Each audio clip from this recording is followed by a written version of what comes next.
Oh, you who believe, you who believe, oh, you who believe, fortunate believers.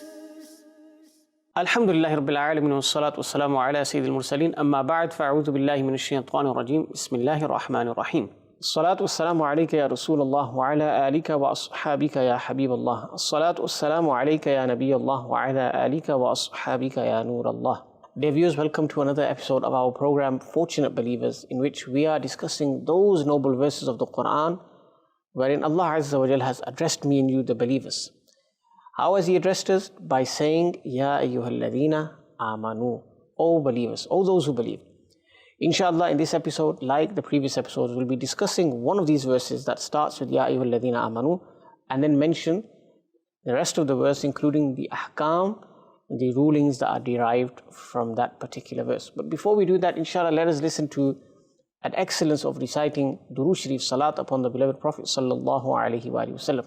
The beloved Prophet sallallahu alaihi wasallam has said that Allah Azza wa Jal has appointed an angel at my grave in Al-Madinatul Munawwara, whose duty is to convey the salat of those who send salutations upon me across the world. And not only does he convey the name of the reciter, but also the name of the father of the reciter. The reciter's father's name as well is also presented in the noble court of Rasulullah sallallahu alaihi wasallam. Subhanallah. And here the ulama have written a beautiful thing. This angel that is stationed at the grave of the beloved Prophet sallallahu alaihi wasallam, no doubt he is a servant of the Prophet sallallahu alaihi wasallam. The Prophet sallallahu alaihi wasallam is afdalul makhluqat. He is the greatest of all creation. And the angels alayhimus salam are servants of the Prophet sallallahu alaihi wasallam. Sayyidina Jibreel alayhi salam, who is the greatest angel, the leader of all angels alayhimus salam, it's written regarding him in Al-Ibriz, a book containing the sayings of Shaykh Abdul Aziz Dabbagh rahmatullahi ta'ala alayh, that إِنَّمَا خُلِقَ جِبْرِيلٌ لِخِدْمَةِ النَّبِيِّ صلى الله عليه وسلم. That Jibreel alayhi salam was created to serve the Prophet alayhi salam. And he served all Anbiya alayhi salam. So this angel that is stationed at the grave, at the tomb of Rasulullah sallallahu alayhi wasallam, he's a servant as well. And he has been granted such strong hearing power, that simultaneously at one time, how many people in the world are reciting salat upon the Prophet ﷺ? Countless people. I'm reciting it here in England. Somebody may be reciting it in a different country, in a different continent, in so many cities, in so many towns. At the same time, this angel can hear all of their voices. Subhanallah. And when he hears their voices, he also knows the names of those reciters. And he knows their fathers' names as well. Here the ulama have said, if this is the excellence, the rank of an angel who is stationed at the blessed grave and who is a servant of the beloved sallallahu alaihi wasallam, then imagine the rank, the excellence, the greatness of our master Sayyidina Rasulullah sallallahu alaihi wasallam. Imagine his hearing power, imagine his seeing power, imagine the countless qualities that Allah Azza wa Jal has blessed him with. Subhanallah. May Allah Jalla wa Ala enable us to fully understand the maqam of Rasulullah sallallahu alaihi wasallam. And in light of this particular narration, may Allah Jalla wa Ala give us the ability to present our lowly names in the court of Rasulullah sallallahu alaihi wasallam. Not only our names, but the names of our fathers as well. And how do we do so? By reciting salat upon the Prophet alayhi salam. Sallu ala al-Habib sallallahu ta'ala ala Muhammad sallallahu alaihi wasallam. Inshallah, let us hear the recitation of the verse we're going to discuss today, as well as its translation. Bismillahir Rahmanir Rahim. Ya ayyuhalladhina amanu la tarfa'u aswatakum fawqa sawtin nabiyyi wa la tajharu lahu bil qawli ka jahri ba'dikum li ba'din an tahbata a'malukum wa antum la tash'urun. Surah Hujurat, verse number 2, translation. O believers, do not raise your voices higher than the voice of this conveyor of the unseen, i.e. the beloved Prophet sallallahu alaihi wasallam, and nor speak aloud in his august court, just like you speak aloud to one another amongst yourselves, in case your deeds go to waste while you are unaware. Now in this blessed verse, Allah subhanahu wa ta'ala has mentioned two great etiquettes of the court of Rasulullah sallallahu alaihi wasallam. If you think about it, in the world, the court of a king, a leader, the rules are given by the people themselves. The king makes the rules, the leader makes the rules, and then those rules are implemented and must be followed. But here, subhanallah, Allah Jalla wa Ala, Rabbul Alameen, is making us aware of the etiquettes of the court of His beloved sallallahu alaihi wasallam. Two etiquettes are mentioned, and this is reported in Qurtubi. Number one, when you speak to the Prophet sallallahu alaihi wasallam, when you request something, then you should not request and speak in a voice that is loud. You shouldn't speak loudly in the court of Rasulullah sallallahu alaihi wasallam. You should speak gently rather. You should speak in a soft tone of voice. You have to be mindful of this etiquette. And secondly, when you're in the court of Rasulullah sallallahu alaihi wasallam, do not address him, do not call him like you call one another. For example, if I had a friend called Umar, I would call him by saying, "Oh Umar," or in Arabic, "Ya Umar." But here the ulama have said that when you refer to the Prophet sallallahu alaihi wasallam, when you're calling out to him, don't use the same address, meaning just his name. Use beautiful titles instead. Just as in the Quran, Allah subhanahu wa ta'ala has not called out His beloved using His name. He has not said Ya Muhammad in the Quran anywhere. But He has used instead beautiful titles. Ya ayyuhal Rasul, Ya ayyuhal Nabi, Ya ayyuhal Muddathir, Ya ayyuhal Muzzammil. So here the ulama say use beautiful titles to refer to the Prophet ﷺ because he is unlike us. Say Ya Habiballah, Ya Khataman Nabiyyin, Ya Shafi'al Mudhnibin, Ya Rahmatan lil Alameen. Use beautiful titles. This is from the etiquette of the court of Rasulullah sallallahu alaihi wasallam. Now, in regards to the sababun nuzul, the cause of revelation behind this verse, there are many asbab that I mentioned, many causes of revelation. I'll go through a few of them. Sayyiduna Ibn Abi Mulaika radiyallahu anhu has said two great individuals, namely Sayyiduna Abu Bakr Siddiq and Sayyiduna Umar radiyallahu ta'ala anhu, they were speaking loudly in the presence of the Prophet ﷺ when the riders of Banu Tamim came. One of them, meaning from Sayyidina Abu Bakr and Sayyidina Umar, they pointed towards a particular member of that tribe and said, "You should be the leader of the tribe." And the other one said, "No, so-and-so should be the leader of the tribe." So this conversation going on between Sayyidina Abu Bakr and Sayyidina Umar. And it was this discussion that led to their voices being raised in the court of Rasulullah sallallahu alaihi wasallam. And the ulama have said that it was then that this blessed verse was revealed, that Ya ayyuhalladhina amanu la tarfa'u aswatakum fawqa sawti an-nabiy. O believers, do not raise your voice over the voice of the Prophet sallallahu alaihi wasallam. So this is one potential cause mentioned. This hadith is in Bukhari. The second cause that has been mentioned is that the hypocrites, the munafiqun, they would speak loudly in the court of Rasulullah sallallahu alaihi wasallam, and they would do this to try and encourage, to persuade those who are weak to do the same. Ma'adallah.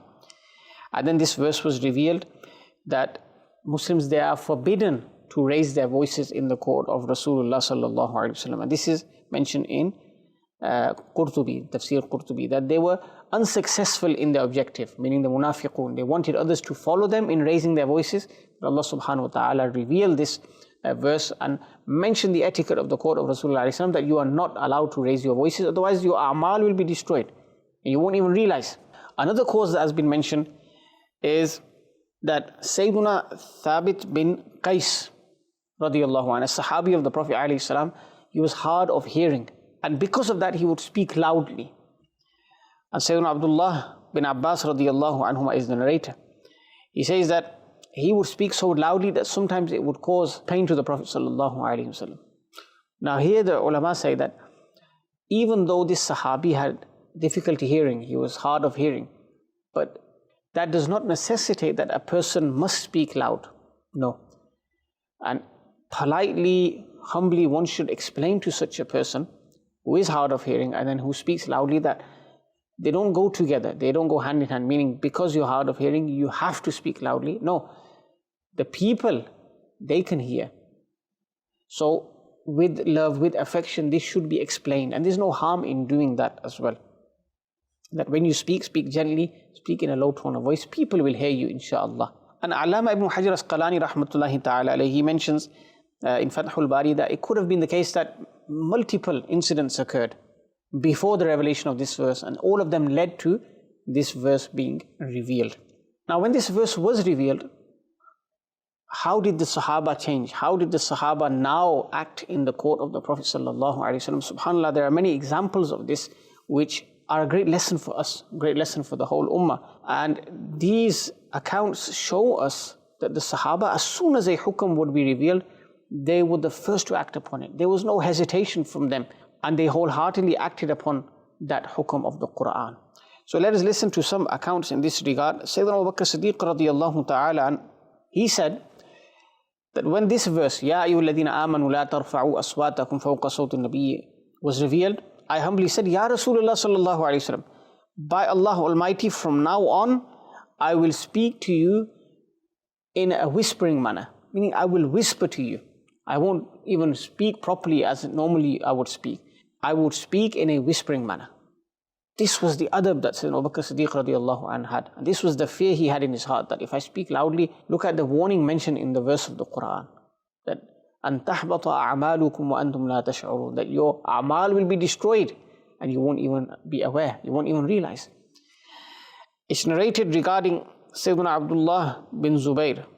Sayyidina Abdullah bin Zubayr radiyallahu anhu, he says that after the revelation of this verse, the condition of Sayyidina Umar Farooq radiyallahu ta'ala anhu was such that whenever he would speak in the court of Rasulullah sallallahu alayhi wasallam, he would speak in such a low tone of voice, so much so that at times the Prophet sallallahu alayhi wasallam would have to ask him to repeat himself.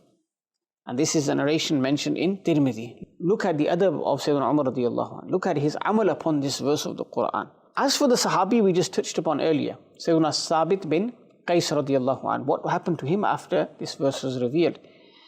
Sayyidina Anas radiyallahu anhu said that when this verse was revealed, Sayyidina Thabit bin Qais radiyallahu anhu confined himself to his home. He didn't leave his home. Why? Because he felt that he was destined for hellfire. Allahu Akbar. This is how much fear he had in his heart, that this verse was revealed regarding me. I am the one who raises his voice in the court of Rasulullah alayhi salam. I am the one who has spoken in such a manner, and this verse is about me. That's it. I am destined to the hellfire. The Prophet sallallahu alayhi wasallam, when he did not see this companion, he asked another companion, Sayyidina Sa'ad radiyallahu ta'ala, who was his neighbor, said, go and find out about him. Why isn't he coming to the masjid? I haven't seen him. And Sayyidina Sa'ad radiyallahu an, he went, he found out what was going through the mind of Sayyidina Thabit bin Qais radiyallahu an, came back and he reported to the Prophet sallallahu alayhi wasallam and said that, Ya Rasulullah sallallahu alayhi wasallam, he believes that this verse is about him. He believes that because he raised his voice in your court and he used to do that, he's destined for the hellfire. His a'mal have been destroyed. And what did the Prophet sallallahu alaihi wasallam say? That rather he is amongst the residents of paradise, the inhabitants of paradise. This hadith is in Sahih Muslim. So look at the fear of the Sahaba. They did not want to displease Rasulullah alayhi salam in any way, shape or form. And then here you have the Prophet alayhi salam saying that no, he is not from the hellfire, he is not destined for Jahannam, the hellfire, he is a resident of paradise. Allahu Akbar.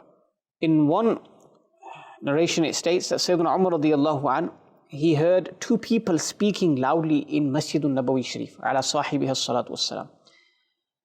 So he went up to them and he scolded them. What are you doing? You do not know the adab of the court of Rasulullah sallallahu alayhi wasallam. You're speaking loudly. Where are you from?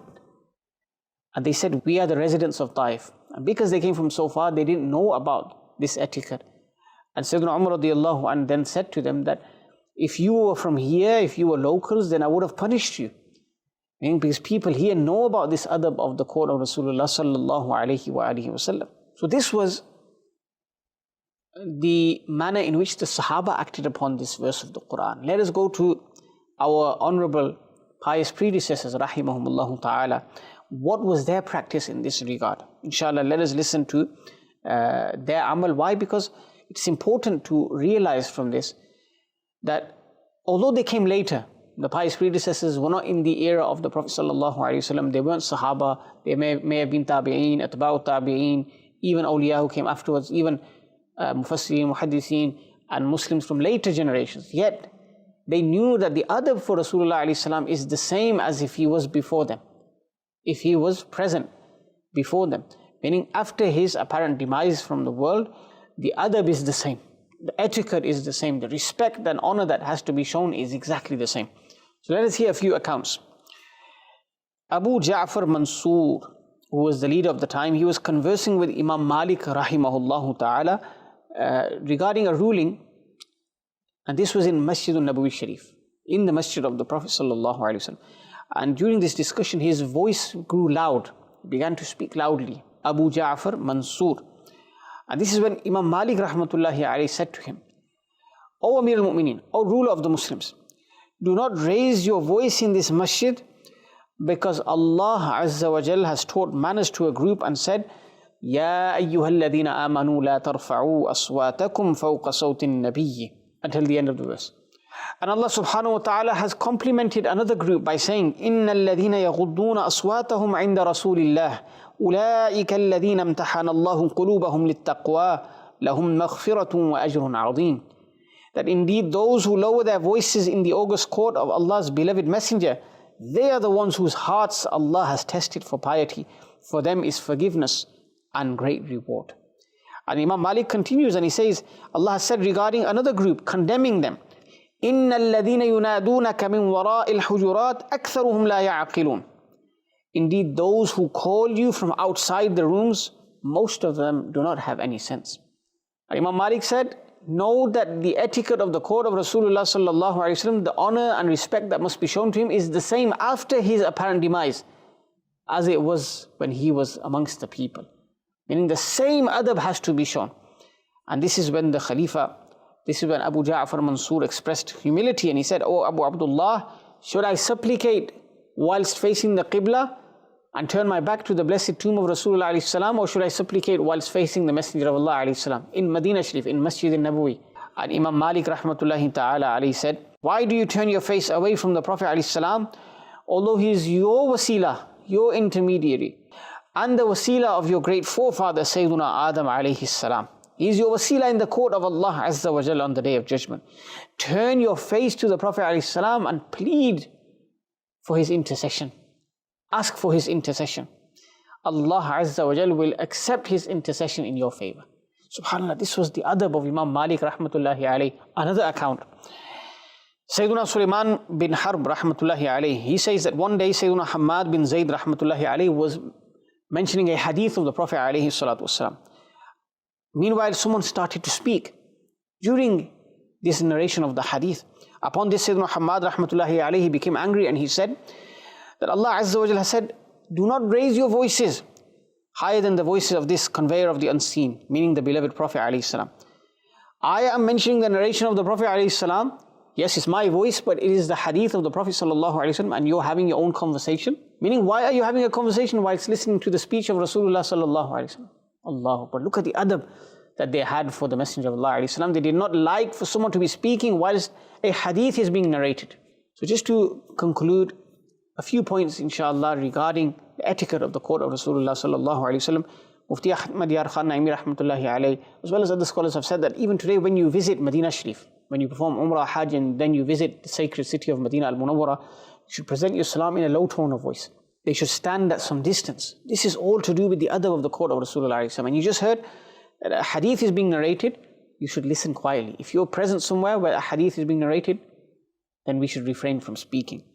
Also, we also learn from this verse that if somebody speaks loudly in the court of Rasulullah sallallahu alaihi wasallam and does not show honor, does not show respect, in fact, his intention is to ma'adallah dishonor Rasulullah sallallahu alaihi wasallam, this takes him out of the fold of Islam. He is no longer a Muslim. And here it's important to note that those sahaba who would raise their voices and mention ash'ar in praise of the Prophet sallallahu alaihi wasallam, in condemnation of the opposing army during battle, they don't fall under this category. They don't fall under those who speak over the voice of the Prophet ﷺ. They are defending the honor of Rasulullah sallallahu alaihi wasallam. That is something different. And even on some occasions, the Prophet ﷺ himself, the narrations mentioned, said, speak, mention those slogans loudly. He gave them ijazah for that. Someone who called the Azan when the Prophet ﷺ is present, he is not included in this verse. Obviously, Azan is done loudly. That's the Sharia hukam. And lastly, when we gain the opportunity to sit at the feet of the ulama, they are the warithin of the Anbiya alayhim salam, they are the inheritors of the Prophets alayhim salam. Again, we should sit quietly, with adab, with respect. We should show honor, because they are representatives of Rasulullah sallallahu alaihi wasallam, we shouldn't speak loudly, we should keep silent to obtain benefit and acquire blessings from their company. May Allah subhanahu wa ta'ala make us from those who are respectful and who show honor towards the beloved sallallahu alaihi wasallam, all his companions, the Ahlul Bayt, the Awliya Kiram, and all the luminaries, all the eminent scholars of Islam. Ameen. Bijahi Nabil Ameen sallallahu alaihi wasallam.